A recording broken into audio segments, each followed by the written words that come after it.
বাসায় কোনো মাংসর আইটেম রান্না হলেই সেটা আমাকেই রান্না করতে হয়। কারণ আমার হাতের রান্না নাকি অনেক বেশি মজা লাগে সবার কাছে।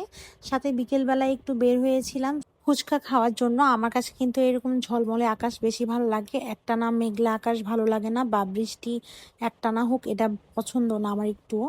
তো সেদিন বাসায় গরুর মাংস আনা হয়েছে, সাথে হচ্ছে লাউ শাক আনা হয়েছে। তো এটা হচ্ছে আম্মু ক্লিন করছিল আমাদের হেল্পিং হ্যান্ড খালাকে নিয়ে। এখানে হচ্ছে আমি গরুর মাংসটা ধুয়ে নিচ্ছিলাম। গরুর মাংস কিন্তু বেশি ধুলে উপরে একটা সফটনেস থাকে, এটা কিন্তু চলে যায়। গরুর মাংস 3 বারের বেশি ধুতে হয় না। আর চিকেন হচ্ছে 5 থেকে 6 বার ধোয়া লাগে। তো এখানে হচ্ছে আমি গরুর মাংস আর কি রান্না করার জন্য সরিষার তেল আর সাথে সয়াবিন তেল দুইটাই আর কি দিয়েছি। আমার কাছে গরুর মাংসে সরিষার তেলটা দিলে একটু ভালো লাগে, অনেক সুন্দর একটা ফ্লেভার হয়, মানে ঝাঁঝালো একটা ফ্লেভার থাকে সরিষার তেলের যে ফ্লেভারটা সেটা। তো এখানে হচ্ছে আমি মশলা আর কি ভালো করে কষিয়ে নিচ্ছিলাম। ধনিয়া জিরা আর সাথে হচ্ছে গরম মশলাটা দেই, তাহলে অনেক সুন্দর একটা ফ্লেভার হয়। সাথে আমি আজকে শাহি জিরাও দিয়েছি যেন আরও মজা হয় গরুর মাংসটা খেতে। তো এখানে হচ্ছে আমি ভালো করে গরুর মাংসটা মশলার সাথে আগে কষিয়ে নিব। আর কষিয়ে এইভাবে রান্না করতে আমার বেশি ভালো লাগে। মাখানো গরুর মাংস থেকে আমার কাছে মনে হয় যে কষিয়ে রান্না করলে বেশি মজা হয়। মানে অল্প পরিমাণের মাংস যখন রান্না করি তখন এরকম কষিয়ে রান্না করলে বেশি মজা হয়। এখন হচ্ছে আমি ঢাকনা দিয়ে আর কি ভালো করে কষিয়ে নিব মাংসটা।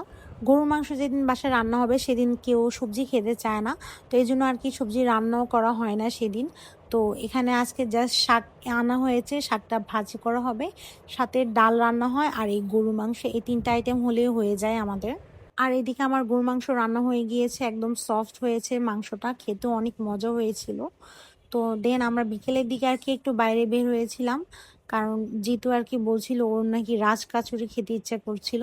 আমাদের এখানে একটা দোকান আছে ফুচকা বাড়ি, তো এখানে রাজ কাচুরি পাওয়া যায়।